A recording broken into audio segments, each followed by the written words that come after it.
Namaskar Adab. Welcome to Bowl India. I am Irfan. Today we have a esteemed panel of nature lovers of Hyderabad who has been running a campaign to save 914 old and valuable banyan trees and 9,000 other trees on Hyderabad Maniguda Road since 2019. They recently geotagged each of the banyan and launched a map with details of location of the trees and photographs. They have been requesting the government to take adequate measures to save trees and the legacy flora and fauna. We have in the panel Asiya Khan, who is a naturalist and passionate about trees, works to create awareness of native trees and ancient heritage trees and campaign for their protection and promotes best conservation practices. She gives talks and conducts tree walks to help fellow nature enthusiasts on how to identify trees.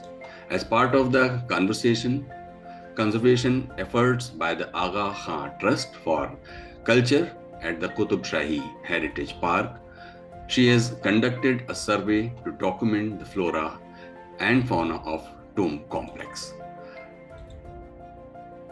Kobita Dass Kolli in the panel. She is also a naturalist and independent researcher, documenting the flora and small fauna of the open natural ecosystems in and around Hyderabad with a focus of rocky outcrops.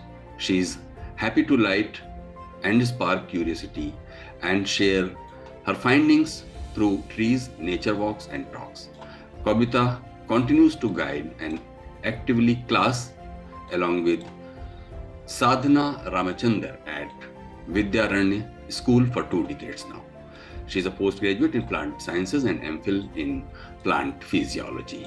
We have Natasha Ramaratnam, a finance professional who has been in the development sector for over 2 decades. She is passionate about environmental issues and volunteers with Warrior Moms, an organization advocating the clean air. We have Priyam Chatterjee, animation designer, learning experience designer. He has been working in creating learning media content and learning experiences for past 10 plus years. Priyam is originally from Jamshedpur. He has moved to Hyderabad about 4 years back and has been a part of Nature Lovers Hyderabad group for 2.5 years. Welcome to all in the panel. And first question to Asiya, ma'am. Why do you think that banyan trees should not be cut? Are you angry with the government for cutting these trees? What are the reasons? The banyan trees that we consider, they're all iconic trees to start with, right? They're as part of our history as the city itself. So that's one of the major reasons that we feel that the banyan trees should not be cut. And more than that, than the emotional pact that we have, and everybody that we know has memories attached to the banyan trees, there is more to it. Why and how the banyan tree, the keystone species, I think Kobita will be better to explain this to you. And if you can honor Kobita, can you just explain why the trees are more important to us? Okay, so large old banyan trees are more important than ever now in urban landscapes because of the scenario of climate change and in the rush for urbanization.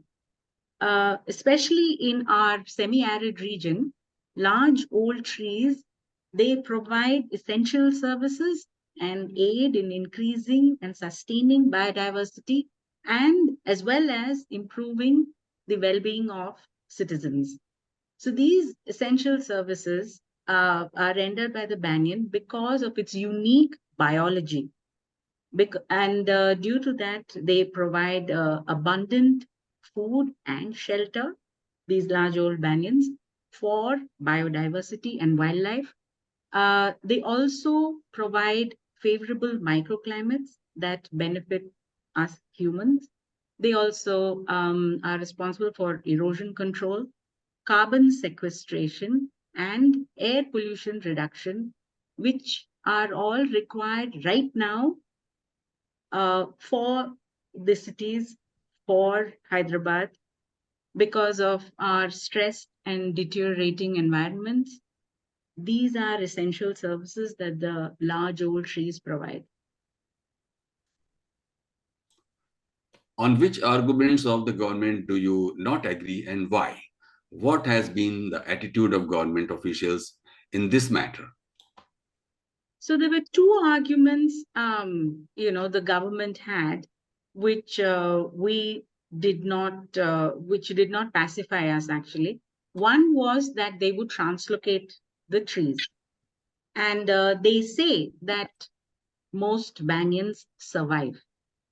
Now, what is translocated essentially in a tree is the trunk. What is done is the branches, the leaves, the root system, they're all removed because for the survival, that is how translocation is done. The tree survives that. They hope that the tree will survive this. And also logistically, it is more convenient to transport the tree in such a way. So what we are removing from the tree is the canopy and the root system, which are the essential parts. Those are the parts that provide the services and the ecosystem that is essential for wildlife as well as for humans. So data shows survival rates of translocated trees are poor. There was a study done in May last year by the Delhi Forest Department during an in-house audit. They found that the survival rate of translocated trees fell from 90% in year 1 to 38% in year 2.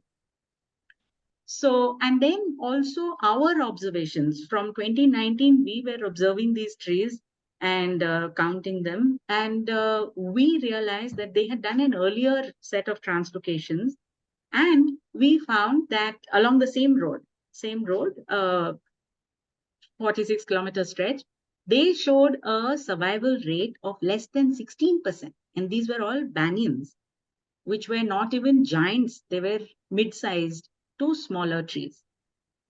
So also these banyans, because they're almost a century old, they're established in a corridor of trees. And they almost, perform like a small forest. They facilitate wildlife to move and thrive.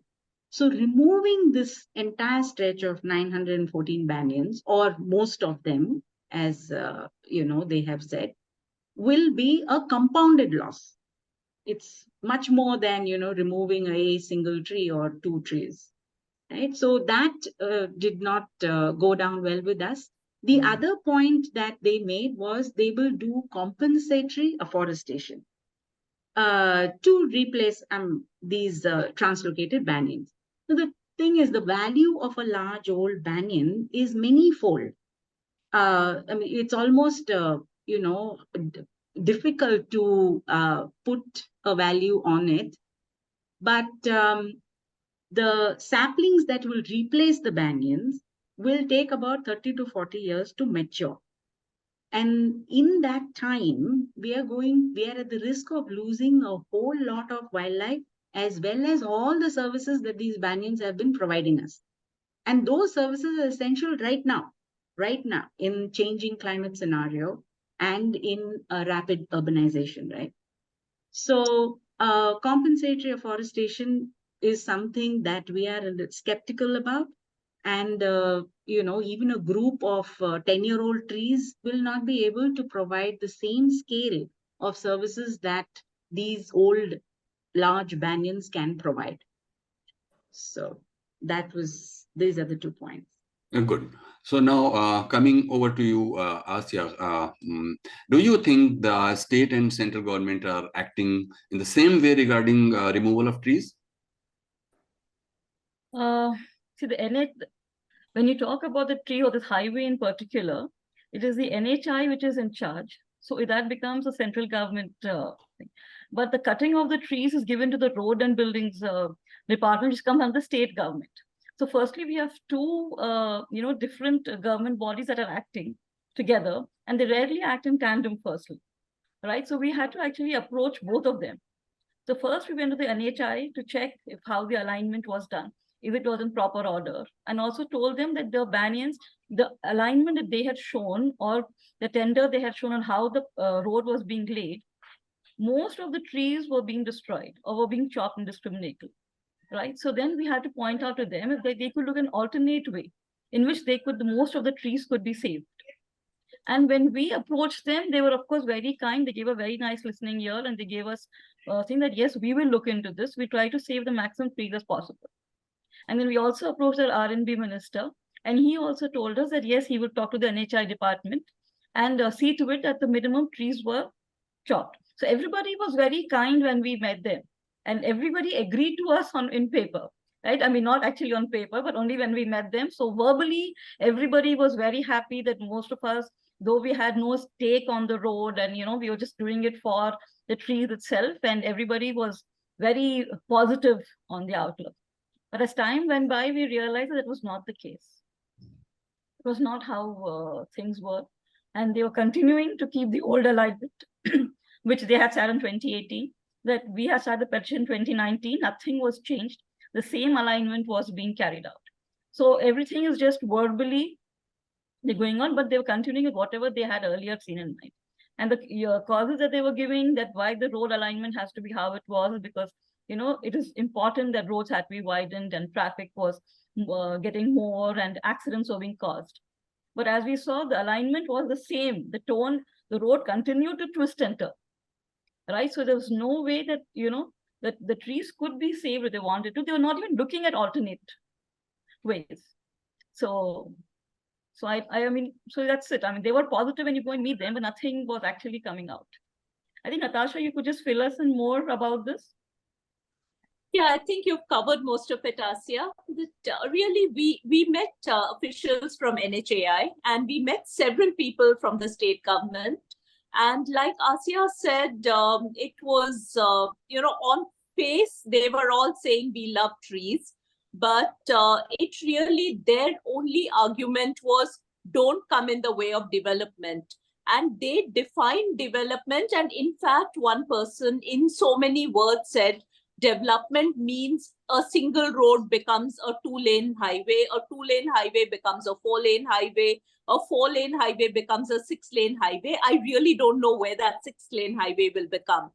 But as we found during our court case, there were no traffic studies done. So to say, development for the sake of development does not make sense. You have to have development with a purpose, and there were no traffic studies done. Yes, visually we've seen there's traffic on the road, but they keep saying traffic has gone up many-fold. There are lots of accidents. There are black spots. When we really looked, we actually filed RTIs to find out the accident data. None of it was based on facts. These were just things that NHAI was saying post facto. They had decided on the road, they had given out the tender, then they were trying to make the case for the road. So we are not against development. We are all for development, but at what cost? You can't just say we love trees, but we need development. We have to look at development which is aligned with environmental needs. And that is something neither the state government authorities and by the state government authorities or the central government, by which I largely mean NHAI, differed in any way. They were completely aligned. Development means a 2-lane highway has to become a 4-lane highway. And if there is a tree, we're sorry, but the tree has to go. So that's, they're completely on alignment. So Natasha, how did you get support to save trees, and what were the results from National Green Tribunal? What kind of orders came? So we started, as a group, we started campaigning to save the Banyans in 2019. And for the first 2 years, our work was largely making representations to different authorities, building public awareness, getting public support. We had an extremely popular, successful change.org campaign. But by September 2021, we realized that tenders have been floated. And at that stage, we realized that merely making representations and merely building public opinion is not going to help. We at this stage have no choice but to go the legal route. So that is when we decided we will file with either the High Court or the National Green Tribunal. We spoke to several lawyers who have fought environmental cases, lawyers who are specializing only in environmental related issues. And sadly, we found that we did not have a very good case because in India, just like there is a caste system for human beings, there's a caste system for trees also. Trees which are in a forest or in a reserve area enjoy some level of protection, but these are just road lining trees, and they don't really care whether the tree is a 100-year-old banyan sequestering an amazing amount of carbon or whether it's a tiny shrub. For them, all of them are valueless because they are just road lining trees. They're not forest trees. So the only way we could file was on a technicality, and the technicality was that as per law, for any highway project over 100 kilometers, you have to do an environmental impact assessment before you proceed. Technically, this was a 42-kilometer stretch, way less than 100 kilometers. But we had already seen the Warangal to highway stretch, which is a part of the same highway, had already been widened. There were talks of widening the next section. So we thought that if we can prove to the court that they have essentially taken a longer highway, broken it up into a number of projects, and they are tendering each one out separately merely to avoid having to go through an EIA, maybe we'll have a case. So it was really on that technicality that we filed, and we said this project, the letter of the law is fine, but they are violating the spirit of the law. And on that basis, let's try and file for at least for an EIA. So that was our case. So when people ask us, are you happy? Did you win? Yes, we won, because our case was based on getting NHAI to do that EIA. And the NGT came down very firmly on that. The NGT judgment clearly recognizes the value of a banyan tree, the cultural value, the ecological value, the economic value. It's all, it's all written down in the judgment. And they have clearly directed the NHAI not only to do an EIA, but also to look at alignments which will be able to protect the trees the same way as they would protect a human habitation if there is one in the way. So it is certainly a win for us, and it is a precedent for others. Natasha, do you see hypocrisy in the Green Haram program of the government? Because on the one hand, old trees are being cut, and on the other hand, there's a pretension of planting new trees.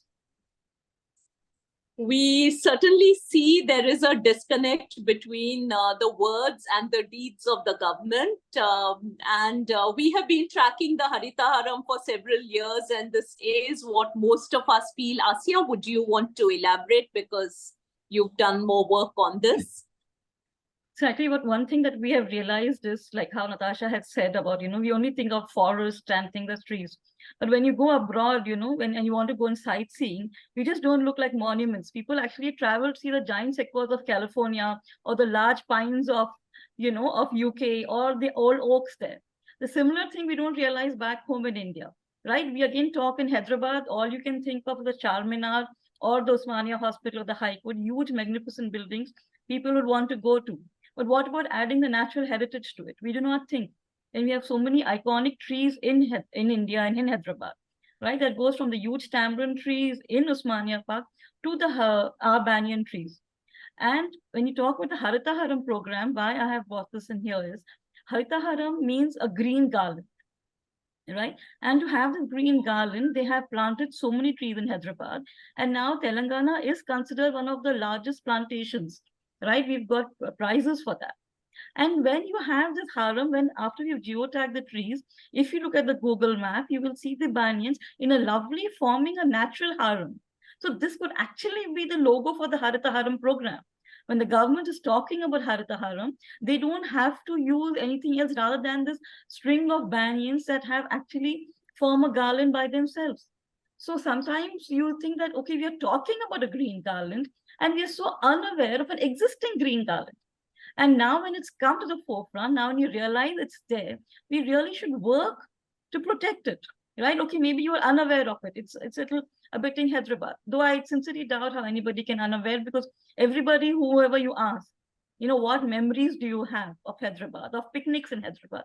And everybody talks about going to Anandgiri Hills. That's the only hills that's closest to Hyderabad city, which is mostly on the plains. And that's a little only small hill station we had.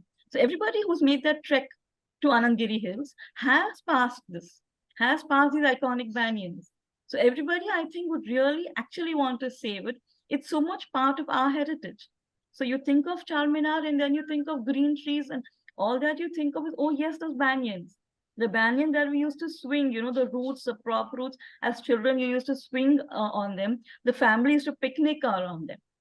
And even though nowadays we are swishing on our, in the cars and you're reaching Anandgiri maybe in half the time, but you still want to pause, right? Nobody just wants to reach from point A to point B. We would like to stop, take a break, sit under the trees. It's time we brought all these back, these small joys that we have realized that we are missing out on. You need to observe around us. And if not for, and I remember someone telling us that, we really don't need trees. We have AC cars. And so now when you go on, on a highway, why do we need trees? We all have AC cars, so we don't really heat. But now we have realized, isn't it, that how much climate is changing. And when you just cross under a tree and you realize, and how good is ACs for the environment, we are not talking about those itself. So you can roll down your windows and enjoy the, temperature that come down thanks to these banyan trees. We can, after so many years, Hyderabad is now again facing floods, which we hadn't faced in quite some time. And that is also again due to all of these trees chopping. The Anandgiri Hills is from where the two rivers that we had is from where they originate. The Musi River originates from Anandgiri Hills. And these trees were planted along the catchment area, and the way, that is why it's a little twist and turns, because it takes the curve of the river. So these trees also not only line the road that leads up there, they also stop the river from flooding and the water that comes down. And then you may think that Hyderabad is far. Yes, it was some time back, but now the city is almost reaching Anandgiri Hills. So these trees, the huge trees, the root system is what still prevents, floods from creating havoc in the remaining rest of the city. So you can imagine these not one or two trees, already so many trees have been uprooted in the city itself. And that is why in pockets, we have seen lakes being breached, the bunds being breached and floods causing. If we are going to uproot 3,000 trees, I mean, can you even imagine the havoc that is going to create? So there is so much more to it than just a couple of trees that are going to be chopped out and we'll plant some more. We need to realize the huge root system that these trees have. And if you're going to uproot them, how much upheaval is going to cost? So everything will not, it's going to be monetary also if you want to put a cost on it. There's more than a monetary cost to it. I mean, like how Natasha said, carbon sequestration and all that, and the fauna and life it supports, that itself is an economic background. But if you're going to have floods and the city is going to, to imagine the life that is, everybody's daily lives are going to be affected. People are going to be businesses, the small stores, the houses and everything. So it is going to affect us directly. It's not just a few nature lovers who are affected by these trees, right? Every common man is going to be affected. So all these points are very, very important and must be thought over. Thank you, Asiya, for adding more value to the question. Now coming over to Priyam, now that elections are near, what are your expectations from new government and what kind of suggestions do you have? Right. So we have maintained from very early on itself that we need to be talking more about it. We need to be bringing these subjects more to the fore about it. Now, just as whenever there are elections, we have seen that development and amenities are promised, right? Similarly, natural landscape and biodiversity that has survived and developed, it has developed and evolved over millions of years at times. Like the rocks that we have in Hyderabad, they are millions, and in cases that are billions of years old. Similarly, we have trees which are hundreds of years old. Now, the promise of securing the natural landscape in its current form also needs to be part of the mandate that is being promised to the citizens, because we cannot have promises being made only on the basis of, like Natasha said, development for development's sake. We have to pause and think how development happens. Once destroyed, natural landscapes which have evolved for hundreds and at times lakhs of years, they will not bounce back. We will not get it back. So, and especially the environment around Hyderabad is very unique. We have rocky outcrops, we have grasslands, we have water bodies in between, and we have something that you call a dry deciduous forest. And the wildlife and the fauna that lives in here, it's unique of its own region. You will not find it in other places in the world. So it becomes very important for us to preserve it in the way it is right now. We cannot just destroy it now and say that, hey, we will compensate and we'll plant, say, 1 million trees somewhere else. It does not work, because this is a slow process and it has happened over years. You cannot replace evolution with development. So our expectations from any new government or anyone who's coming into power is to understand this delicate balance and to see this as a unique region and make this also a part of the usual mandates like roti, kapda, makan, pani, bijli, suraksha, shahri vikas, whatever you call it. They are important. This is also important because all that development might happen on the backs of this one. So if you destroy the fundamental, the platform on which you are going to build, you will not be able to provide all those things in the near future. So this is more important somehow. This is more fundamental. So that's what we expect. We expect more clarity, understanding, first of all, from the new government, and a little more sensitivity towards where we are standing. हम खड़े कहाँ हैं? हमारे पैरों के नीचे से अगर जमीन निकाल ली जाए तो उसके ऊपर हम क्या विकास करेंगे? तो जमीन के बारे में, पेड़ों के बारे में, पक्षी, चिड़िया, ये वाइल्ड लाइफ, सबके बारे में हमें सोचना है, और हमारे चुनावी मुद्दों का ये भी एक बहुत ही अहम हिस्सा होना चाहिए। और चुनावी मुद्दों से अलग भी प्रियम, हमें ये भी सोचना होगा कि हमारी उम्मीदें लोगों से क्या हैं। इनके अलावा जो वैज्ञानिक हैं, एकेडमिशियंस हैं, जब तक ये सब लोग इस पर सेंसिटाइज नहीं होंगे और सब लोग साथ में नहीं आएंगे तो सरकारें भी अलग से क्या कर लेंगी, अगर ये एक पूरी तरह से एक सेंसिटाइजेशन का इशू भी तो बनता है। क्या कहते हैं इस पर आप? जी बिल्कुल, मैं बिल्कुल सहमत हूँ आपसे। हमारे जो ये प्राकृतिक संपदा है, this natural heritage that we have, ये लोगों की रोजमर्रा की जिंदगी में भी ये बहुत अहम भूमिका अदा करती है, जिसके बारे में शायद लोगों को इतना जानकारी नहीं है। लेकिन हमारे पास ऐसे विद्वान हैं, जानकार लोग हैं, जिनके पास वैज्ञानिक तथ्य हैं, उनको पता है कि scientifically what is the link, what is the delicate balance. तो ये जो इंफॉर्मेशन है या फिर ये जो इश्यूज हैं, इनको साधारण लोगों तक इस तरीके से पहुंचाना है, जो कि एक होता है intellectual way of talking about it, कि आपने डॉक्यूमेंट्स बना लिए, आपने उसका बुक्स लिख लिया, किताबें पढ़ ली, बट कहीं ना कहीं हमारे साधारण लोगों तक पहुंचने के लिए उनकी भाषा बोलने की बहुत जरूरत है। We have to talk in their own language so they understand what kind of balance we are talking about. That is one, so that they understand, कि उनको समझ में आना चाहिए कि ये जो विकास के बारे में बात हो रही है, it is not coming, it should not come at the cost of the environment, right? हमारी ये जो प्राकृतिक धरोहर हैं, इनको हम सुरक्षित रख पाएं, और सिर्फ गवर्नमेंट्स या हमारे जो लीडर्स हैं, आपने सही कहा, सिर्फ वो नहीं कर पाएंगे जब तक सारे लोग एक साथ जुट के नहीं कर रहे हैं, तब तक ये होना थोड़ा मुश्किल है। तो हमारा रिक्वेस्ट हमारे सारे जो साइंटिस्ट हैं या फिर जो जिनके पास वो विद्या है, जो नॉलेज उनके पास है, उनसे हमारी ये उम्मीद है कि वो ये बातें को सिंप्लीफाई करें और इस तरीके से लोगों के सामने रखें ताकि लोगों को ये समझ में आए। That is one. And second thing is, जब भी वो लीडर्स के साथ मिल रहे हैं या फिर जब भी उनको मौका मिल रहा है, वो इनके बारे में हमारे पॉलिसी मेकर्स के साथ बात करें, ताकि उनको भी ये समझ में आए कि उनके जो प्रॉमिसेस हैं, उन प्रॉमिसेस को डिलीवर करने के लिए भी ये बहुत जरूरी है।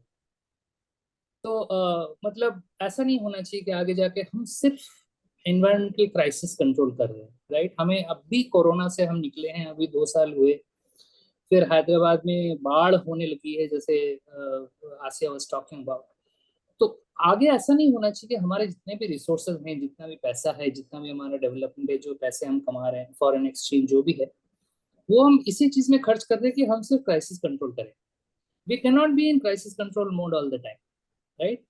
तो क्या वो तरीका है, या तो आप बात करें लोगों से, सिंप्लीफाई करें बातों को, स्कूलों में पहुंचे बच्चों के पास। तो हमारे विद्वानों को ये कोशिश करना पड़ेगा कि वो वहां तक पहुंचे और उनकी बात लोगों को समझ में आना चाहिए।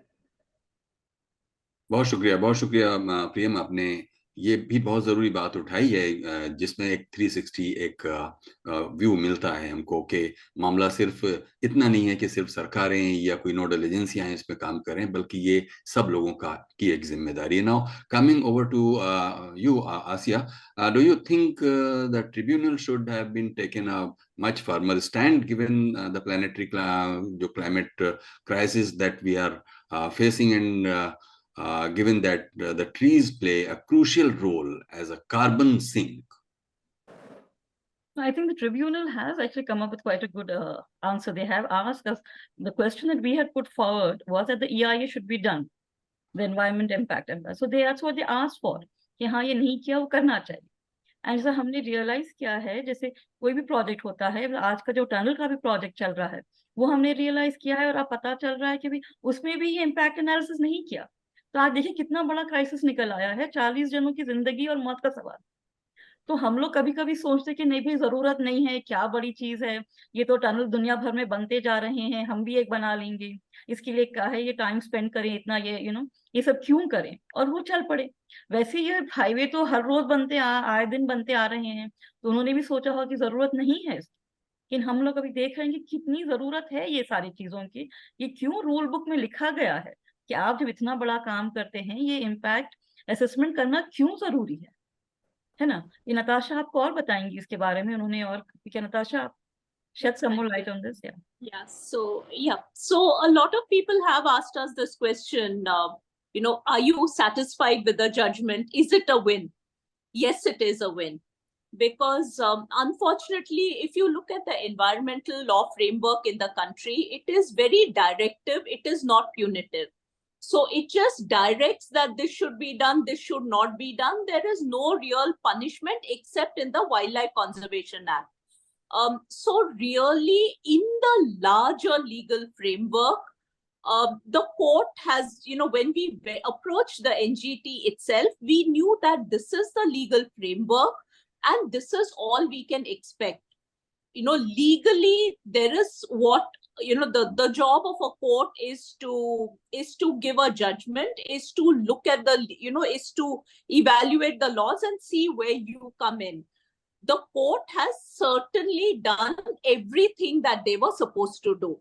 And in this particular case, our prayer to the court was this project should have an EIA. The court has given it. In addition to that, the court has done a little more. They have actually put on record the value of the banyan in spiritual terms, in biodiversity terms, and in economic terms as a carbon sink, as an agency that prevents floods and is amenable to wildlife. So all of that has been put in, and like I mentioned earlier, the court has now given a roadside banyan tree a status in the law framework which it did not previously have. Pehle har jhaad jhaadi tha. But now at least the court in this case has clearly specified that just because a tree is not in a forest doesn't mean it doesn't have value. So that is a big win for us. The other big win for us is the court has in its judgment mentioned that NHAI should consider the trees like it would a human habitation, which is again a big win, because If there is a village, NHAI will look at bypassing the village. Why not do it for a cluster of trees? So these are two things that the court has mentioned in the judgment, the bench has mentioned in the judgment, and both can be used by others. It cites a precedent. Could the court have done more? Yes, of course, the court could have done more, because the court has to interpret. The court could have well said that these trees must be protected. NHAI must get a road where these trees are not cut. Of course, they could have done it. But the only thing is that is more than mere interpretation of the law. Then the court is putting a directive on the NHAI, which could have been questioned. That would have left, NHAI could have gone to the Supreme Court and said, NGT doesn't have the power to tell us what to do. They can at the most direct us to do certain things. They cannot tell us not to do it. So in a way, by taking a middle ground, by giving a judgment which gives us what our prayer was, and in addition, recognizing the value of a tree, and in recognizing a tree is as valuable as a human habitation, the court has given a good, strong judgment, but not a judgment which can be easily challenged. So in that sense, we are certainly very happy with the judgment, and we will just urge, our hope is also that anybody listening to the show will also take, will understand what we've been through and be able to apply some of our learnings into their cases. But this is a massive shot in the arm for all environmental activists across the country. Everywhere there are road widening projects, trees are being sacrificed. This sets a precedent, and it is really our wish that others will learn from it. Yes, of course, there could have been more, but like we keep saying, if there was more, it could have been challenged as being extrajudiciary or going beyond their brief. So we are very happy with this order. I think the one other positive that has come out from the judgment is the court saying throughout its hearings was a strict no to translocation. I think that's another very big thing that we have achieved, because translocation is the easiest route that the government has been taking for most of its projects. Be it the metro or any road widening, they put, most people, when they complain about trees being chopped, they are put to ease by saying that, no, we'll translocate the trees. And most people who are unaware, who assume that, oh, that's good, the tree will at least be saved. Yeah, unaware, like Kobita pointed out earlier, the translocation does not work, especially in large trees. Only if you are translocating very small trees, 2-3-year-old trees that have recently been planted, yes, it does work. But that does not apply to trees once they reach a girth of 3 feet, 4 feet, those kind of trunks. Trees cannot be translocated. So this is one of the easier part. And it is being sold to most people, saying that we are translocating, and most people are happy, and they end the discussion there, right? So now NGT has put forward that no, you cannot translocate trees. That is not the option you are getting. So you need to keep the trees in situ. You find a way to work around the trees. And that is the option they have not given to NHI. And that, I think, is a major achievement, because most people are, like she has pointed out, they find the easy way out, and it's end of most discussions. Whenever you say trees need to be saved, the answer they give is, no, we will translocate the tree, and that is period. Most people are satisfied. So that is one very great thing, I feel, the judgment that NHT has said, let's say no to translocation. And I think just bringing that up, we'd also like to reiterate once again that most people have against us. We are absolutely not against the road widening. We're not against having larger roads, if that is going to help ease traffic and ease accidents. We are just saying find a middle path where the trees can be saved and you can have the road too. And it is possible. It is possible to have the road. तो हमारी यही रही है मांग कि road भी और झाड़ भी, कि ये या वो नहीं, आप दोनों को साथ लेके आप चलें, क्योंकि दोनों बहुत जरूरी है हमारी। इतनी जरूरी रोड है कि आपको आसानी हो, आपको यहाँ से वहां पहुंचने में आसानी हो, उतना ही जरूरी है कि ये पेड़ रहें, सिर्फ हमारे लिए नहीं, लेकिन कितने सारे जंतु सबके लिए ये पेड़ जरूरी है। तो आप जो है सिर्फ एक तरफ ही रखकर ध्यान ब्लिंकर्स कहते हैं पहन के ना चलें। रोड पे घोड़ों को ब्लिंकर लगा दिया करते थे, बस सारे सामने खाली रोड नजर आती थी। हम तो वैसे नहीं, हमको चारों तरफ नजर आता है। तो खाली रोड नहीं, चारों तरफ तो खूबसूरती चाहिए इंसान को। आप रोड बनाए बाद आप फिर नए झाड़ लगाते हैं। आप क्यों लगाते हैं? आप जब हाईवे बनता है, इतना खूबसूरत ORR बना है, दोनों चारों तरफ फिर नए पेड़ लगे हैं। तो आपको जब जानते हैं कि पेड़ से खूबसूरती बढ़ती है, आप पेड़ लगा रहे हैं, तो जो ऑलरेडी है वो पेड़ को क्यों काट रहे हैं? जब आप खूबसूरती मान रहे हैं कि झाड़ों से आ रही है, रोडों के दोनों तरफ पेड़ होने चाहिए, आप नए पेड़ लगा रहे हैं, तो फिर कोई मकसद ही नहीं बनता कि आप पुराने पेड़ों को आप तोड़ें, वो भी इतने पुराने पेड़ जो आपके पूर्वज देख रहे हैं। तो ये जरूरी बनती है कि फिर हमारे आने वाले नस्लें भी तो ये पेड़ एंजॉय करें। बिल्कुल, ये तो आपने बिल्कुल सही कहा। और ये जो चर्चा हमारी आज की रही, वो इन्हीं सब बातों की तरफ और ज़्यादा गहराई से सोचने के लिए मजबूर करती है। तो हम समझते हैं कि आपको भी इस चर्चा में शामिल होकर कुछ ज़रूर ही कुछ एनलाइटनमेंट मिला होगा। और उम्मीद करते हैं कि आप सभी पैनलिस्ट जो हमारे साथ थे, वो भी इस प्रोग्राम में आकर लुत्फ़अंदोज़ हुए होंगे। तो बहुत-बहुत शुक्रिया आसिया, बहुत शुक्रिया Kavita, thank you Priyam and Natasha, बहुत-बहुत शुक्रिया। Thank you so much. Thank you, sir. So that is all for today on Bold India. I thank you all for all panelists for sparing their precious time to join me in the show. Thank you all for watching Bold India. Stay tuned. Goodbye.